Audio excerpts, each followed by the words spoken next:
One of the most unique things about me is that when I was 10 years old, I was diagnosed with type 1 diabetes.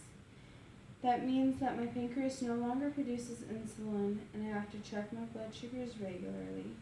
I have to watch my diet and bolus for what I eat. I have to watch stress levels, excitement, because all of those things can affect my sugars. It was difficult to adjust to my new life at first, but with the support of my family, I was able to adjust quickly. I can now manage it on my own because with the help of my insulin pump. Because I was able to manage it on my own, I was able to take a trip to Washington, D.C. my junior year of high school. I raised all the money for the trip through fundraisers through the school. I learned a lot there, and I saw a lot of national monuments. While I was there, I was able to talk directly with politicians and get answers to the questions I felt needed answering.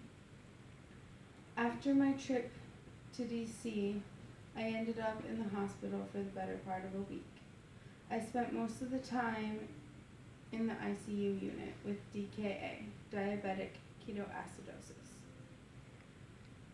They pulled me out of DKA and placed me in a normal room. They went from checking my blood sugar every hour to only checking it during meal times, which meant from 12 o'clock to 6 o'clock my sugars were able to run rampant. Because they were able to run rampant, I ended up back in DKA, worse than when I had come in. After much debate from those physicians, they decided to move me back down to the ICU unit. But fortunately, because of this, I got the hospital to change their policy, and this won't happen to another patient.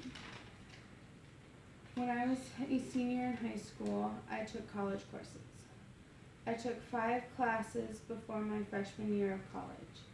Most of them were online, and a couple of them were advanced courses. My pushing to take classes in high school got a deal between my high school and Western Iowa Tech. Now others can take discounted college courses while they're in high school, and they can also get a scholarship just by taking the courses. My most recent accomplishment was passing my boards to get my CST, my surgical tech. It took a lot of work to reach this point. Now I can start working as a surgical tech. It will be difficult to balance work and my associate's degrees class schedule, but I have managed worse before. I am unique because I try to make change not only for myself, but everyone around me.